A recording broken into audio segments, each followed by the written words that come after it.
¿Puedes cerrar? Por favor, está bien. Muchas gracias. Ok. Ahora sí ya estamos live.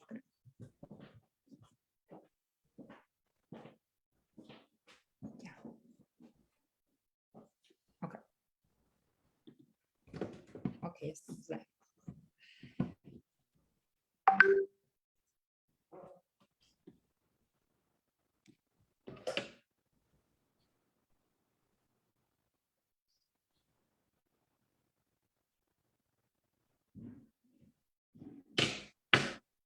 Okay. Hi guys. Thank you for joining us. So we're starting our live. I'm just gonna make sure that I'm connected to look at all of your questions. Give me a second.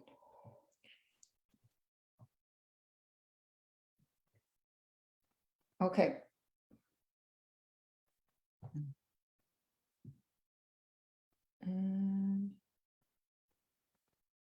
Okay. All right. Okay, we're live. Today we have a special guest. I want to welcome Claudia Nieto from the National Institute of Public Health. So we're continuing today in our classes or the conversations that we've been having on ultra processed products. We've been having various, or we've had all of the classes that we've had lately are all about food. So we started out talking about fruits, vegetables, all plants. Basically, we encourage a plant-based eating pattern. And then we talked about culinary ingredients. And then last Monday, we talked about ultra processed products and all of these industrialized ingredients that are added to our foods that sometimes we think are healthy just because they're marketed as no calorie or zero calorie or all of this or all of these marketing strategies. But I wanted to close up today with you, Claudia, because we've had the question come up a lot. So our patients come to get surgery to Tijuana, and well, you know, there's convenience stores all over, and they buy drinks or foods that they think that might not be as unhealthy, but they are. So certain things like yogurts and stuff. And then they ask me, so what are these labels? What are these warning labels? So I decided to invite you. So thank you very much for being here. So that you can explain to us what these labels are, and also a little bit more about what Mexico is doing to have a safer food environment. So Tuesday, we talked about ultra processed products, kind of how to identify them. But if you can talk to us, or if we can have a conversation today about how to identify these, or what these mean, what actually, what do they mean, and what is the story behind them? I know you actively participated in all of this. So if you can tell us a little bit about yourself and how you participated in these laws that Mexico has, and then we'll go from there. And if anybody has any questions, I'll be checking them out, and we'll ask Claudia. So thank you, Claudia, for being here. Thank you for having me. It's a great opportunity to be talking to you and your audience. How it started, we noticed that Mexico is one of the countries with the highest prevalence of overweight and obesity, and also it has a higher prevalence of diabetes compared to other countries.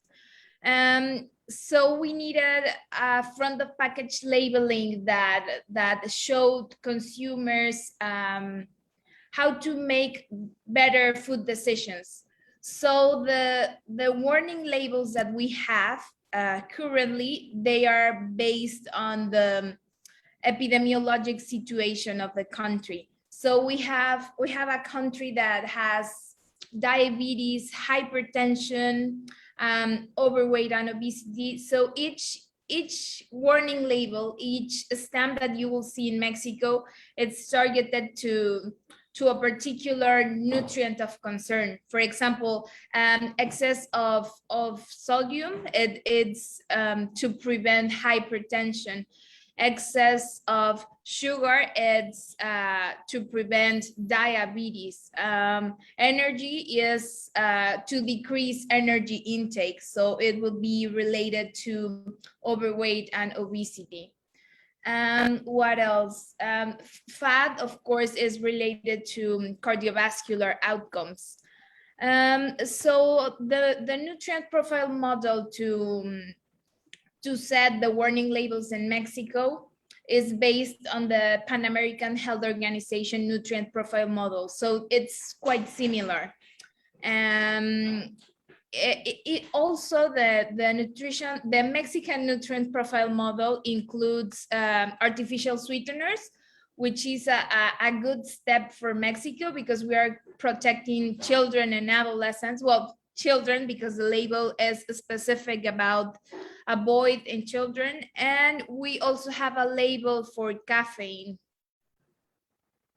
Okay, yeah, well, I did bring some examples here because, and we see a lot of these sports drinks that are recommended to people that have bariatric surgery. And basically the first week after surgery, we say clear liquids, but we really don't specify that we need to avoid all of these industrialized ingredients. So one of the characteristics of the surgery is that post-op, the palatability is the way that the tastes are perceived changes. So after surgery, the tolerance to sugar, salt, and fatty foods is a lot less.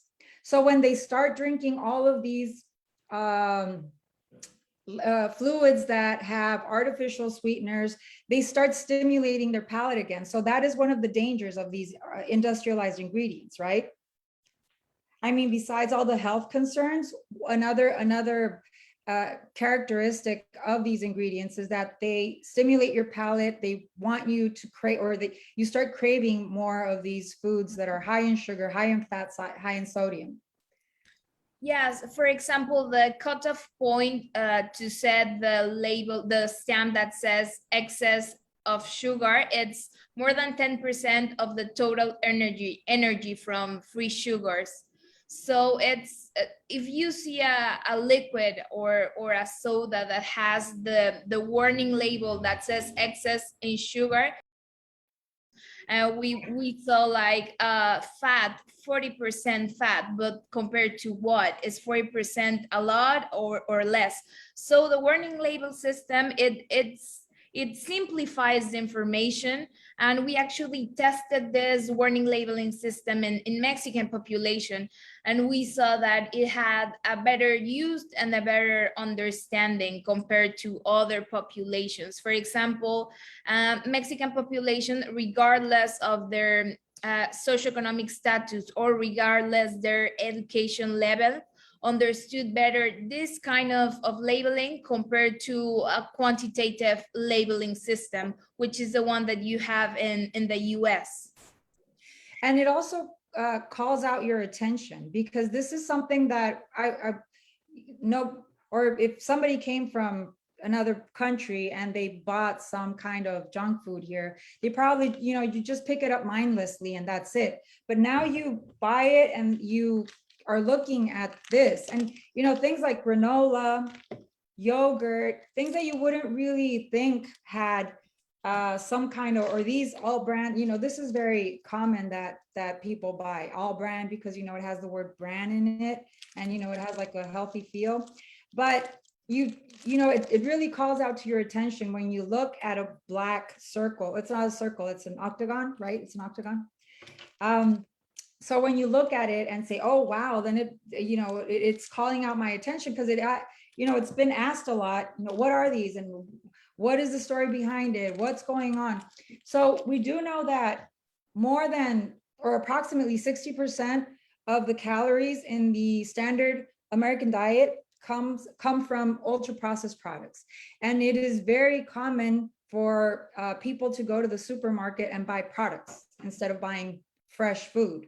So how does this, or how do you, what recommendations would you make to in the United States that we don't have, or they don't have, I'm in Mexico, that they don't have these warning labels? Like what if they don't have them, what should people look for? I think that it would be a good idea to start buying fresh food. For example, our plate should be half of our plate should be fruits and vegetables, and a quarter should be protein, and the other quarter should be cereals or complex carbohydrates. So we should start there, like trying to make our plate look greener or healthier and have fresh foods. And then if we're gonna, I know that we are not going to be able to consume all fresh, because now we don't have access to having all foods fresh and minimally processed. Is not our reality, those who live in the city. But we can look at the nutrition facts table. For example, in the US, you have the table in the back of the product. And you can also look at the ingredients. That will be another good idea to look at. And some authors says that if a product has more than 8 or more than 10 ingredients, you should not buy it, because it obviously does not come from nature. And another authors mentioned that if you cannot pronounce it, you should not eat it. So that would be another cue. And basically, I will also recommend to look for grams. For example, sugar should not exceed 25 grams per day, and sodium should not exceed 2 grams according to international recommendations. Right, and those are mainly ingredients that are added to give pleasure to our food. So I always separate our foods, and we have what gives us nutrition, and we have what gives us pleasure. So culinary ingredients give us pleasure. They give us color, they give us taste, they give us sense, they give us texture, they give us it's what stimulates our senses. So all of these products, they are so colorful. I mean, even the packaging, you'll see this, that it's really colorful. Yeah, and or they have the marketing, how it's targeted. It's really, it starts with how you look at it. So the packaging is very nice, or it has very specific marketing things that they lure you to buy it, beginning with that. And then it's really hyper palatable. It's like it's really sugary, very salty, very fatty. So all of these ingredients, they can actually be replaced with herbs, spices, salt, pepper, if you're cooking at home, right? So basically that's what they're substituting. You're totally correct. These products produce some kind of sensation in the sistema nervioso central. Yes. So at the brain level, it's like, wow, I'm consuming trans fat and sugar. This is special to my tongue. This is special to my brain. So it creates an special appealing to these products. But we can also make our kitchen better, having fresh foods and minimally processed foods. So I think that having cooking skills, it's really important to trying to replace these ultra processed foods, because they also have other advantages. No, you have like the package, they are easy to go, you can have them whenever you want. But we should make an effort in order to preserve our health, trying to consume fresh foods. That will be the best. Yeah, and these warnings, how many are they, and what are they specifically? I think you mentioned it briefly right now in the beginning, but what are they exactly, and how many, and how did you get to those? Okay, so we have 5 warning labels. We have one for energy. So if the product has a lot of calories, it will have a black octagon saying energy excess. We have another for sugar. Oh yeah, that's the one.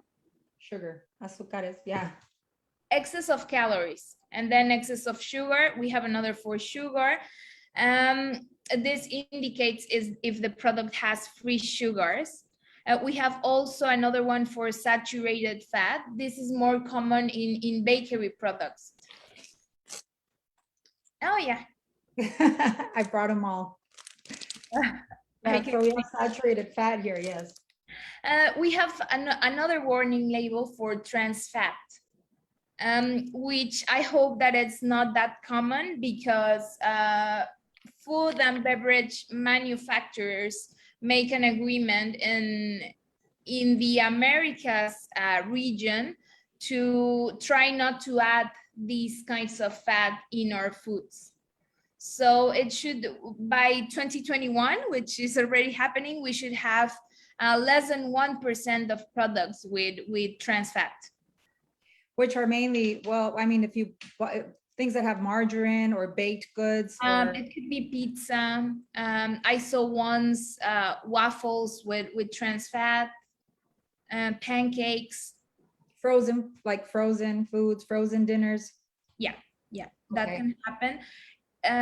But the food manufacturers have ways to reformulate their products and offer us better options. So these warning labeling system has kind of pushed the food and beverage industry to offer us, in Mexico at least, better products. They have reformulated their portfolio, and now we have, for example, ready-to-eat breakfast cereals that do not have any excess of energy, sugar, sodium, trans fat, or saturated fat. And there's a lot of these very common household or pantry items that we probably never knew had all of these added ingredients, like cereals. You know, cereals are always, and they're very targeted to children, because we have cartoon characters, athletes, the colors, they have coloring in the back of the cereal box, right? In the back, like little quizzes, prizes that you can get inside of the cereal. All of there's cereals, what else? Soups, what other common pantry items would we have to look out for, or would have all of these added ingredients that sometimes we don't really think they do? For example, some products that are really sweet, they end up having a lot of sodium. So that is important, because you feel, you taste them sweet, you wouldn't think that they exceed the sodium recommendation, but they do. And they do add ingredients, sodium-based ingredients, because it helps enhance flavor. So that is really common, that you will see pastries, cookies, all that with a lot of sodium. It is also common to see, we wouldn't think that cheese is unhealthy, right? Because it's supposed to be, it's supposed to come from the nature, right? But nowadays we have this super ultra processed cheese. So I think that this warning labeling system gives us the opportunity to compare products. You can see 3 different brands of cheeses, and you can choose the one that has only 1 warning labeling, not 3 warning labels. So I think that it helps us choose the best option. And also, now that you're talking about sodium, there's so many like soups. I always recommend making your own broth. One of the main foods that it's recommended after surgery is broth. So they'll buy or you know, or even some or in bags. Yes, the Tetra Pak, we call it here, but canned soups, those are so high in sodium.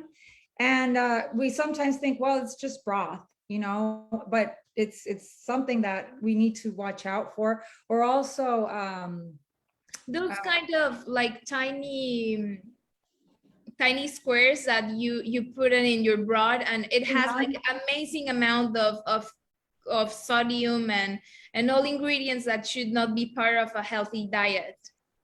Right, and also the deli meats or wieners, and that we think we're buying something healthy because it's maybe turkey instead of pork, but it's really basically the same thing. Turkey, pork, whatever, it's still industrialized meat that has colorings and added ingredients to change its texture, that is probably, and sodium, they're really high in sodium too. So yeah, that, I mean, there's so many things that we need to watch out for that we sometimes have in our pantry, and we think, well, it's healthy because it says 0 calories or 0 sugar. But also one of the warning labels that we have is maybe 0 sugar, but sweeteners, artificial sweeteners. Can you tell us a little bit more about our artificial sweeteners? Yes, I didn't end telling you, but we have 5 warning labelings and we have 2 disclaimers, and these disclaimers come in black, and they mention artificial sweeteners, avoid in children. That's the legend. It says Lines. it contains sweeteners not recommended to children, right? So this was basically to protect the infant population from these artificial sweeteners. We saw in Chile that most of the beverage changed sugar, and they just packed all these products with unhealthy food and beverages. So I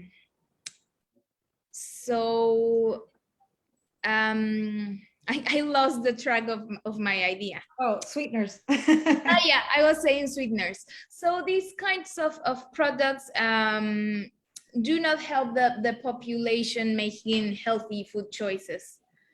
For example, the sweeteners, give me just.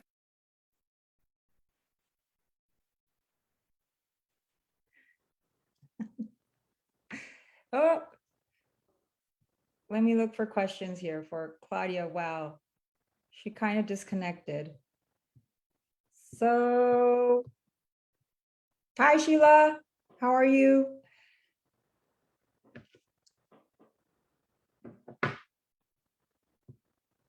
And I wish US had that. I know. Yeah, unfortunately, United States doesn't have that. Well, Claudia will tell us right now what measures are being taken in the United States to have a better food environment. So this is really all focused on the environment. Personal, I know decisions, food decisions are personal, definitely, but we also need to understand that what you eat not only influences your own health, but also population health, correct? Yes, I totally agree. Someone asked about what measures are taken in the US. Yes. I know that some states have a soda tax implemented. For example, San Francisco taxes a beverage that have a high content of sodium. And also, for example, New York City has a great intervention to motivate the population buying healthy and fresh products. For example, they give coupons that can be specifically exchanged to buy fresh foods, fresh vegetables, dairy and meat. So these kinds of interventions have been happening. They also have school interventions where they like recreate a play, and they will instruct children and adolescents to specifically buy, well, not specifically buy, but choose healthier products during their school time. And speaking of children too, you were talking about the reformulation of certain products. Another thing I remember that was being done is in infant formulas. Instead of using sugar, they started using sweeteners, right? So in infant formula, is that correct? Yes, I'm not sure in the United States, but here in Mexico, we have a law that prohibits using sweeteners in substitutes for children less than 2 years. Okay. And in the UK, I think it's for older children. They cannot use artificial sweeteners, which is quite well because at the research level, we don't know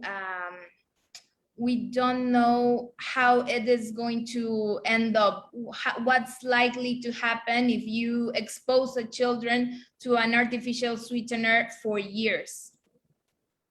And also, speaking of children, many of these products are usually targeted to them, right?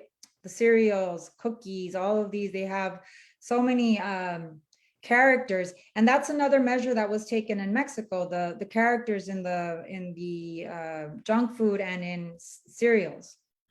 And for example, in Mexico, if, for example, one of the products that you showed us, any of those products, because they have warning labels or legend, they cannot show in the front of the package a cartoon character or a licensed character or a celebrity. That is like the rule. If they have excess of some critical nutrient, or if it has excess of energy or an artificial sweetener or caffeine, they cannot display any character or any like lady with promoting the brand. Right. And there's also this other something I've seen too, and I noticed it right now.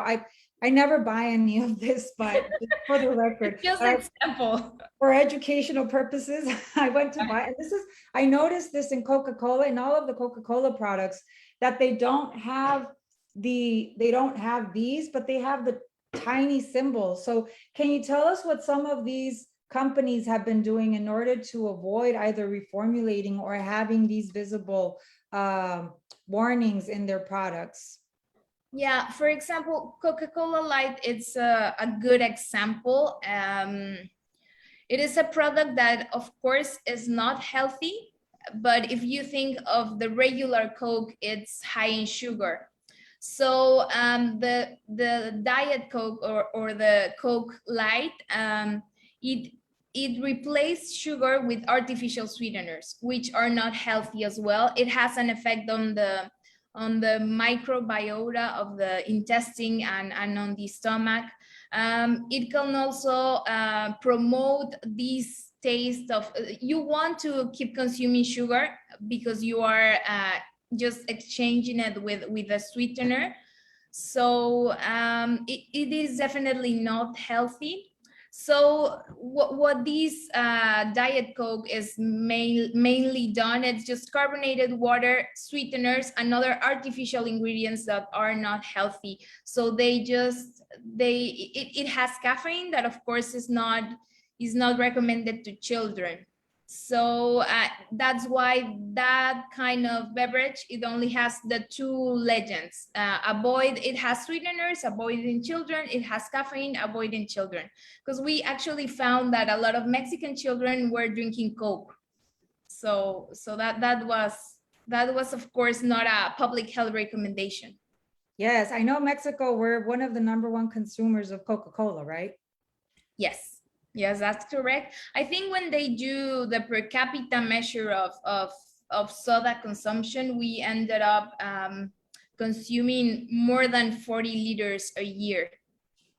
So that's quite a lot. It's a lot. And it's not just these products, it's not just the damage that it causes to our health, but it's also what we're not consuming because we're consuming those products. So it's more of a, what we are consuming, but also what we're not consuming. So we've also seen that since the rise of the consumption of ultra processed products, there's been a decrease in the consumption of fruits and vegetables and foods that are actually healthy for us. So that also causes a malnutrition, correct? So population wise, it's been going down, the consumption of plants, and the consumption of ultra processed products has increased. Yeah, actually, the United States and Mexico have the first places in sales of ultra processed and processed foods, according to the Pan American Health Organization. So that's quite interesting. For example, Mexicans do not comply with the World Health Organization recommendation of fruits and vegetables, which is 400 grams a day. We do not get to that level of consumption, which is the healthy option, but we do exceed the recommendation of processed and ultra processed foods for a high amount of products. Right, and here we really, and I mean, in Mexico, I think we're privileged that we have food that is whole food. It's very inexpensive. So you can go to the markets and for a very small amount of money, feed your family whole foods or whole products. But if you go to the United States, I live here in Tijuana, you know, I used to, we can't cross now because of the pandemic, but when I used to cross and try to buy fresh produce in the United States, it was very expensive. Wow. So you really are very limited to buying products. I mean, unless you go to these discount markets, you can buy them. But if you go to a farmer's market or if you go just to the regular supermarkets, produce is very expensive. So, I mean, that also creates a huge conflict for people that cannot afford to spend a lot of money on food, which if they're buying ultra processed products, they do spend a lot of money on food still. But if you're not cooking, your food is going to go bad. Your fresh produce is going to go bad. So that is also one of the reasons why a lot of people turn to all of these products. That's a terrible landscape. That's really sad. We should be trying to do better, but I think that it's the environment, right? We are pushed to buy these kinds of food because we cannot find fresh or minimally processed foods, and if we do, they are expensive and they do not last, or they don't even have the highest quality. So for the people that has the advantage of coming to Mexico, it is probably a good idea just to take your groceries back if you are close, and just take advantage of the farmers market. You know, there's this thing, well, here in Tijuana, you can't cross the border with food, with uncooked food. So like if you buy vegetables and you cook your vegetables and you cross the border with them, it's fine, but they can't be raw. So there's also these laws that you can't do that in certain foods. So I mean, here we're in I always say that in Mexico we're really in a paradise, that we're just not taking advantage of it. Yeah. But in the United States, that there's the disadvantage that even if you wanted to, it's difficult. It's a lot more difficult to buy or to get in whole foods at a cheaper price than ultra processed food. So those are also a lot of strategies, right, that are to maintain an unsafe food environment. Or actually there are these terms that are called food swamps or food deserts. So I think the term started in the United States because actually it's the panorama that you mentioned. You have access to vending machines, you have access to processed foods, but there's not access to fresh and minimally processed foods. And if there's access, it's going to be expensive, and it's not going to be for everyone. So this is when all these environmental interventions should take place to have subsidies and just have all these fresh foods available at the population level. But it's hard to get there. I know. And I mean, I'm really excited that Mexico has been doing this. I'm going to go check the comments just to see if there are any questions. Sure. Taylor says in the UK, almost everything that's prepackaged is color coded, so you can know if it's low, high, or medium sugar, salt, fat, saturated. they make it really obvious so you know that what you're getting. Yeah, so different countries have different policies about that. They have a traffic light system. So they use numbers and they also use colors. For example, if the number is really high, it will come in an orange or a red color, and you will know, oh, 30% is high. Whereas in Mexico, we had numbers, but we didn't have colors. So the warning label system came to help Mexicans make better food choices. Right, and then there's the traffic light system, there's the front of package warnings. Are there any other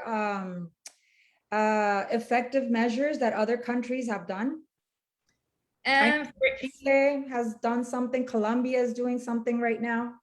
In Latin America, I would say that the main front of package labeling to use is the warning labeling system, because it has been proven in Latino population, and we understand better those kind of black octagons compared to the traffic light system.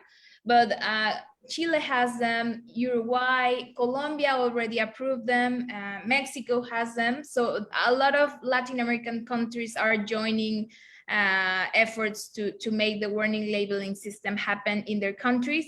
In the United States, they have the GDA system, so which is based in numbers, but it is different, the population in Mexico compared to the United States. I think that in the United States, they have a higher education level, so therefore they are using that system.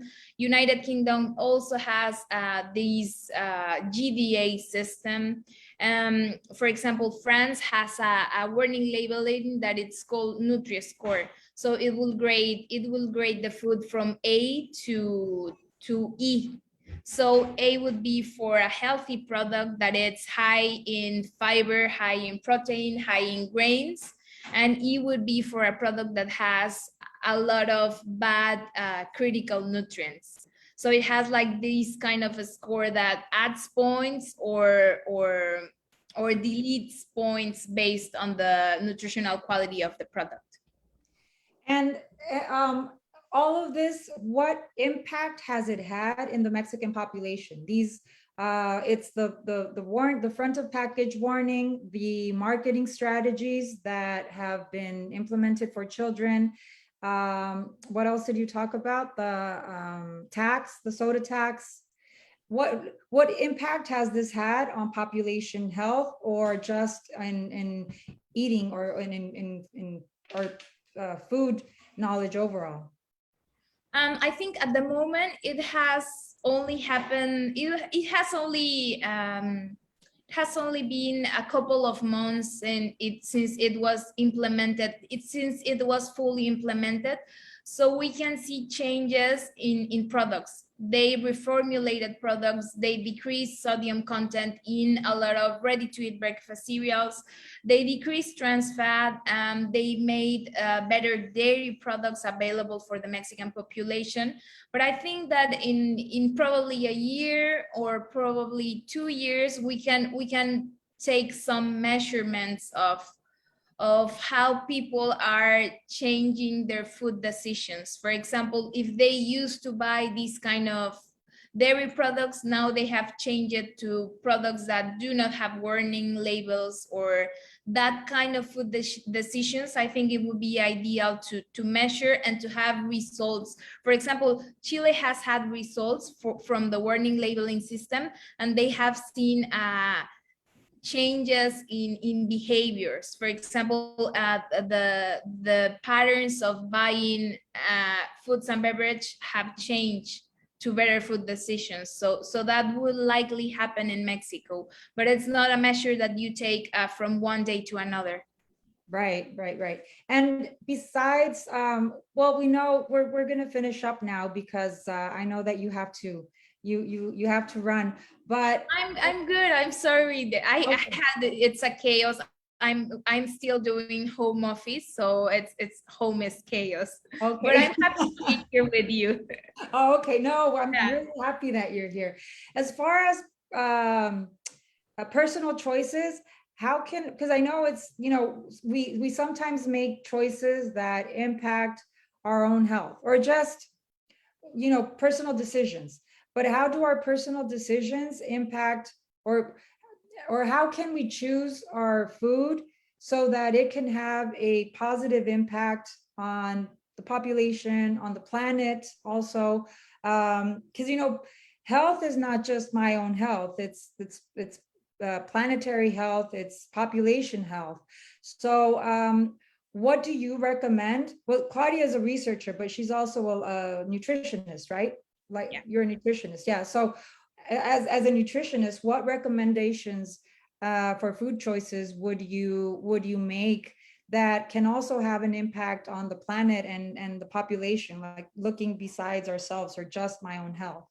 Yeah, I'm so glad that you mentioned planetary health, because, for example, the most famous brand of sodas is the first garbage producer at least in the Americas region. So when we are choosing to eat fresh products that do not come with the package, that do not come with all these plastic around it, and these litter and all these kinds of uh, of wrapping to make them preserve for even for years, because they have a really long lifespan. We're choosing the health of our planet, right? Because these products, they are not good for our health, but they are not good for the planet. They produce a lot of garbage, and also to make them last what they last, they are packed with conservatives, they are packed with critical nutrients that should not be part of the diet. If you looked at fresh foods and minimally processed foods that do come from nature, they do not have these kinds of thresholds, these thresholds that have been made up by the humankind. Before, we did not have these alarming amounts of sugar, sodium, trans fat. Trans fat did not even existed before. So these, like you mentioned before, this is in line with now our bodies, right? Before, we did not reach these BMI and these volumes of fat composition, but now we do, and this is due to all these food transformations. So yeah, so there's also all the packaging that has all this contamination, but also all the processes that it goes through to, packaging, and then it's sent to other countries. So there's fuel involved, there's more, yeah, there's manufacturing, there's just so much involved in producing this, and the impact that it has in the environment is huge. Than if we just get a tea, just green tea, and make our own tea. It's really minimal, right? There's and with less sugar. Less sugar, so it has a big impact on our health. Yeah, so let me see if there's any more questions. Well, that's pretty much it. So I don't know if there's anything else that you want to add. I think we've covered a lot of information. So but is there anything that you'd like to add before we kind of close up our conversation? I think you said a really interesting comment. You said you took that tea and said, well, the leaves and it is green. So I totally agree with you. These kinds of products have like a whole strategy around them to make you believe that they are healthy. Whereas research has found that those products are the ones that are less healthy when you apply them with nutritional criteria.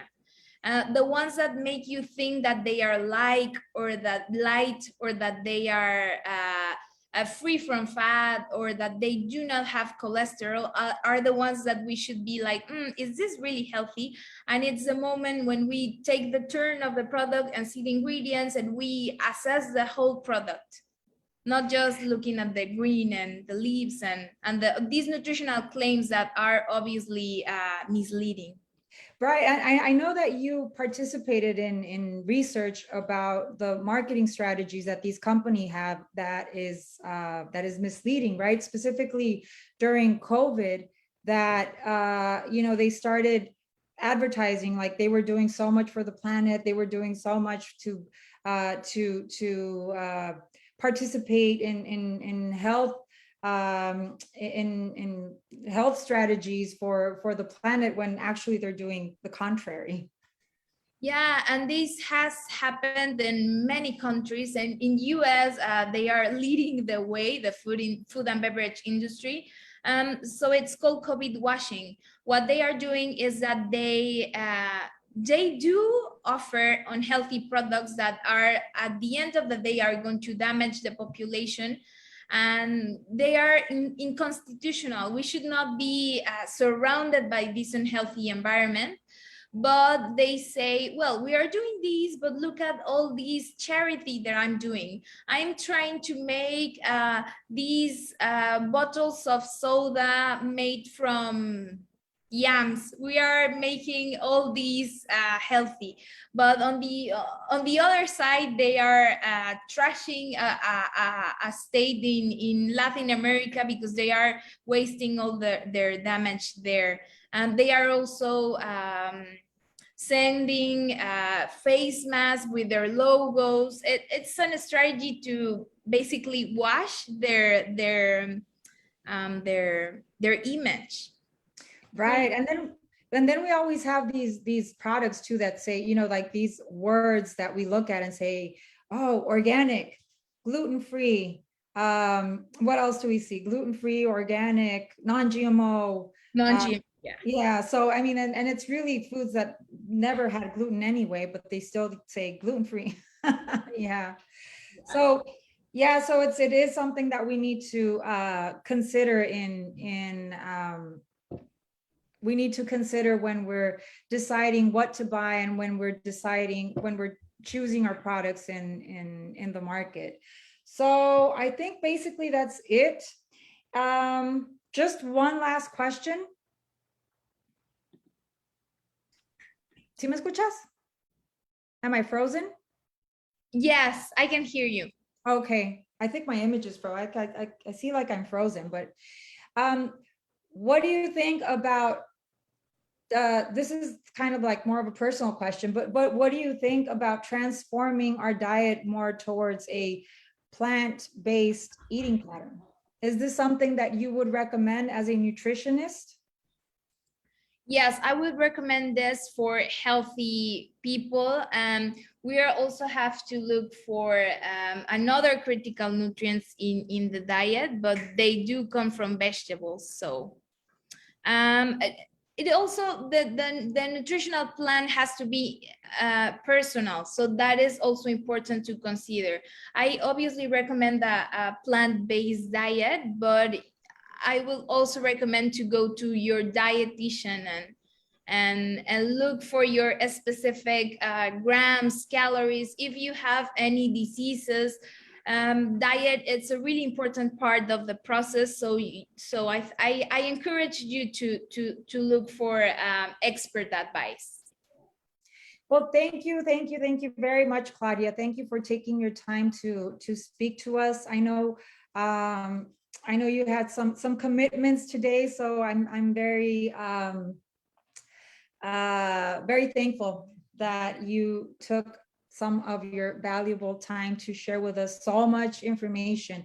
And also, it was important for me to talk about this because I get those questions a lot, like, what are these, and why, why here in Mexico I see this, and in the United States I'll buy it and think it's something healthy. So I think it's important that we're all well informed, so that I mean, even if you do continue buying this, at least you know what you're buying and you know what you're eating, and you're not thinking that it's something healthy and when it's really not. So thank you so much. If there aren't any more questions, then we will close up right now. So, all right, I hope we can do this again somewhere along the line, and then if you can come see us in Tijuana, that would be wonderful. I would love that. Thank you for having me. I think all that we talk about, it's really helpful to share with the people that wants to become better and make healthier food choices. So I think that it's amazing for your patients to want to be involved and know about more about these foods. So thank you for having me. Yes, thank you very much. All right. Well, thank you guys for watching, and we are going to finish up now. Bye. Bye.